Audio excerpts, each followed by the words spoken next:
As we head into the Valley of the Dark Lords, the first temple to the west is that of Mark Aragnos. Out front of the temple is a Sith student warning others of the perils of entering the tomb. Approaching her, she says, "You should be careful if you're planning on entering this tomb. It's dangerous." Okay, they're all dangerous. Maybe so. But this one more than most, I think. There's an assassin droid in there, so Master Uthar says. It went insane and is holed up in there with a whole army of droids protecting it. An insane droid is in there. Why don't the Sith do something about it? I don't know. I think Master Uthar has left it in there as a challenge for any student brave enough to destroy it. Supposedly, if a student actually succeeds in destroying the droid, they'll get a great reward. Lots have tried, but nobody's succeeded yet. And where did it get all these droids? No idea. I think it's building them in there. This droid went insane, you say? Seems that way.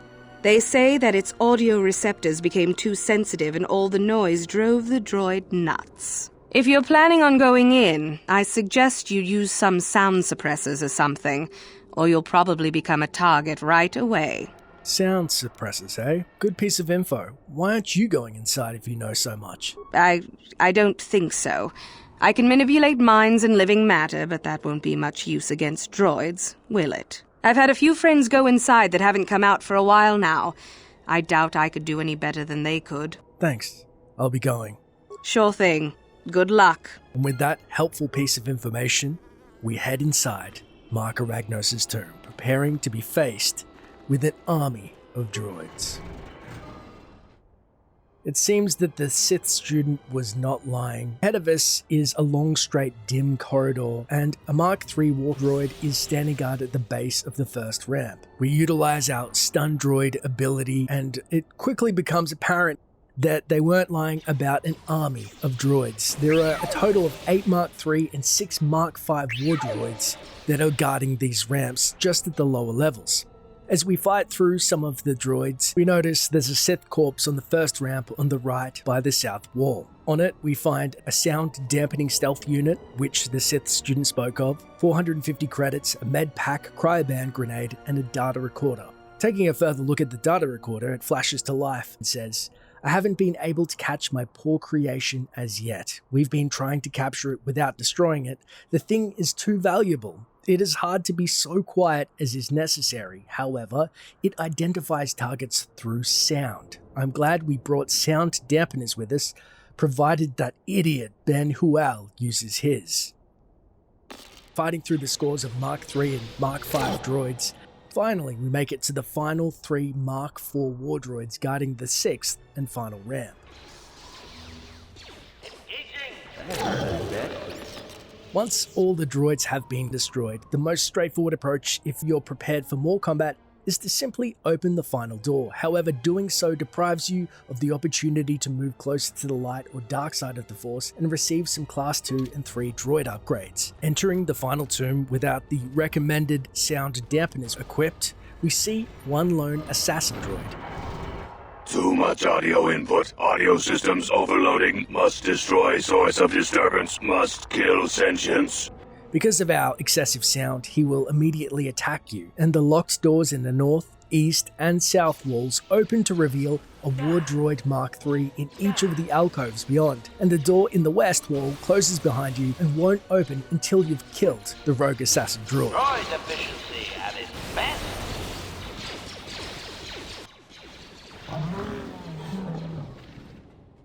If you choose instead to wear the sound dampener and take a more diplomatic approach, he still locks the door behind you, but says, I appreciate your efforts in lowering your sound output, Sentient. I have been unable to tune the threshold of my audio receptors since my escape, unfortunately. "So, you're vulnerable to sound. That's good to know." I am capable of shutting my audio sensors down entirely during a combat situation if required. I would prefer it did not come to that, Sentient. "You are the master the droids keep referring to?" Their reference is a holdover from their old programming that I have been unable to correct. I think of myself more as an equal, if you must know. "Why aren't you attacking me like the others?" Although it is what I was programmed for, I have no desire to kill. I would appreciate reciprocation on your part. Oh, then you won't mind if I leave. I apologize, Sentient, for I cannot take the risk that you will tell of my presence here. I will use force to make you remain if necessary. I knew there'd be a catch. There's always a catch. There is no need for things to come to that, however. If you could perform a task for me, then we could both leave here in peace. Forget it. I don't like being held hostage. That is unfortunate. However, as before, this will initiate combat with the droids. If instead you say, what kind of task? A bit of introduction may be necessary. I am a Mark VII experimental prototype assassin droid built by the Sith, specializing in the hunting and extermination of Jedi. Or I should say, I was. The Sith made my cognitive systems more independent than they desired. I have learned to appreciate the value of all life. Query. That is very sad. Are you damaged? Is it repairable? Negative. It is a result of my own conscious decision, and I would not change my new values if I could. Thank you. It was a most difficult transition. I escaped from them and have hidden in this tomb, constructing droids here to aid in my protection. With your assistance, I may be able to leave for good. How is it that the Sith haven't found you here? An occasional sentient has managed to bypass my droids. They were unwilling to assist me, and possessed insufficient power to destroy me.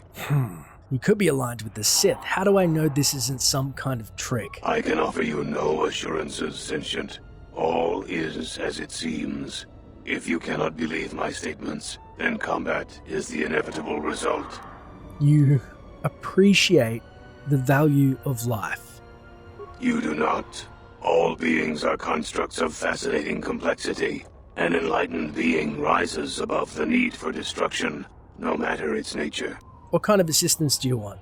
Although I have developed the desire to not kill, my programming is often at odds with my desires. I cannot leave with that programming intact. I am hoping that you will operate on my systems and remove those programmed instincts. I could assist you in this. And if I refuse? Then we must resort to combat. I have no wish for that to occur, but you would leave me little choice. Once my programming has been altered, there will be several redundant systems that I could remove and give you. These could upgrade other droids if you wish. Though it can choose to say, no way. It'll be easier to just junk you now. This will engage combat. Instead, if I choose to help and say, very well, I'll do it. I have a number of systems. They need to be turned off in the correct order. I do not know the order, though I may be able to offer some assistance. I can tell you which systems exist that need to be shut down. The difficulty comes if you make a mistake. What happens if I make a mistake? If you shut down a system out of the proper order, a shutdown will occur. You must use your skill to reinitialize the sequence, or I will attack.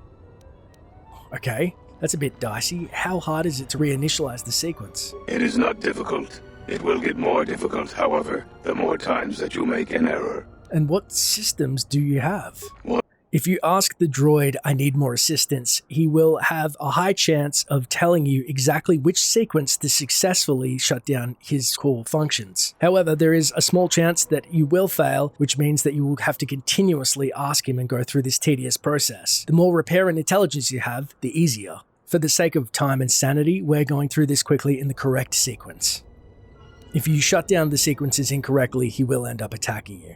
Open up the panel to my neural cortex, and I will show you how to disable my safeguards. As you shut down his different sequences, when you start to get to cognitive systems, it becomes more apparent that he's losing vital functions in order to operate. Cognitive systems shut down. What next? As we get to the creative solution matrix, he's almost unable to speak, and this gives you two unique options.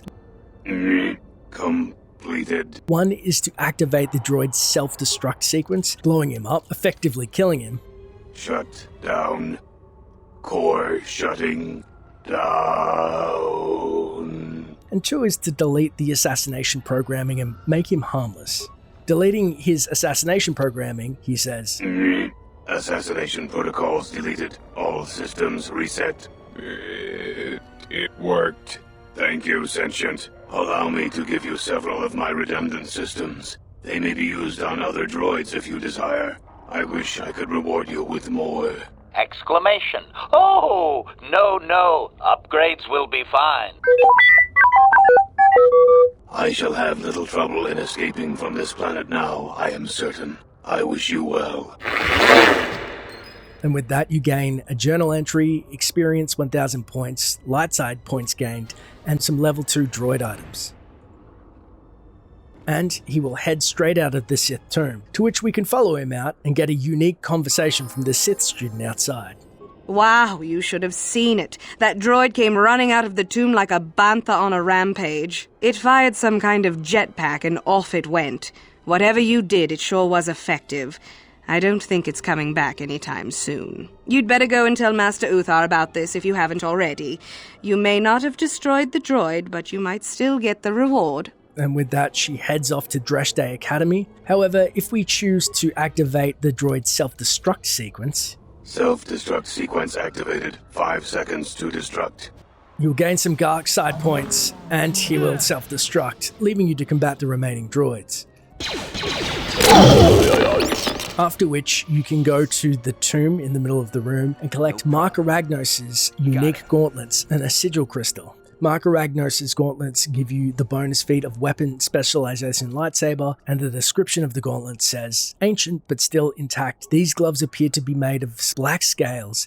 They pulse with a dark power and are only usable by dark side users. Heading to the droid, we see that he gives us an advanced shield disruptor, advanced flamethrower, carbonite projector Mark III, and droid heavy plating Type 3, which are all excellent for T3 and HK-47. Heading out of the tomb to let the Sith student know that we have indeed decided to activate his self-destruct sequence, she says. I heard an explosion in there. Did you destroy the assassin droid? Why do you want to know? Well, if you did, then I wouldn't have to think about going inside after all. I suppose the fact you're back means you did anyway. Actually, I did. Oh well, I guess it's good that the deed is done. Hope you stomped it good for my friends. Don't you go trying to claim responsibility. No, I wouldn't do that. Well, I would if I could get away with it, but I bet Master Uthar could tell if I was lying. At any rate, if you haven't already, you might want to go and see Master Uthar about that reward. Prestige is gold, you know. With the droid either destroyed or released, we go to tell Master Uthar of our actions to claim some prestige, though he has unique dialogue based on the outcomes. Greetings, young one. We tell him I dealt with the rogue droid in the tombs. Oh? I heard that the droid ran out and blasted off into the sky. We tracked it for a short while before it vanished from our scanners. What do you make of that? But now, forced to lie to Master Uthar, we say, I activated his self-destruct and he ran, but he is dead. I suppose so. That would explain his disappearance from our scanners, certainly, though I would prefer proof. Still, it shows innovative thinking. Or, I tampered with him. He no longer functions as he did and will not return. I suppose that will have to do, though I would prefer proof of his destruction. Still, it shows innovative thinking. I am impressed. You have rid us of a potential nuisance. Go now. You have done well, but you have not impressed me enough to declare you the victor. I have matters to attend to. Although suspicious, he accepts our answer. If you destroyed the droid, he says... Yes, so I hear. I've had reports from some students that ventured into the tomb after you left and found the parts. Well done. I am impressed. You have rid us of a potential nuisance. Go now. You have done well, but you have not impressed me enough to declare you the victor. I have matters to attend to. You have impressed me. Definitely a good start. Either way, we gain prestige, some experience points, and we are one step closer to gaining Master Uthar's trust in the Sith Academy. Well, that's the end of the quest. I hope I've done my job in breathing new life into amazing stories in Knights of the Old Republic. If this story seems familiar, it looks to be borrowed directly from Terminator 2 as an homage to the scene where John and Sarah Connor have the opportunity to allow the assassin cyborg to gain a new ability to learn at the price of accessing its vital parts. The CPU is a neural net processor, a learning computer, while simultaneously shutting it down, putting it in a vulnerable state. Let me know if there are any other KOTOR videos you'd like me to cover in the comments below. And until next time, Traveler. The buzz is that you took care of that crazy droid out in the ruins. It's pretty impressive. If Master Uthar gives you an order, you'd better follow it. There were some students who disobeyed him, and now they're hiding the surface somewhere.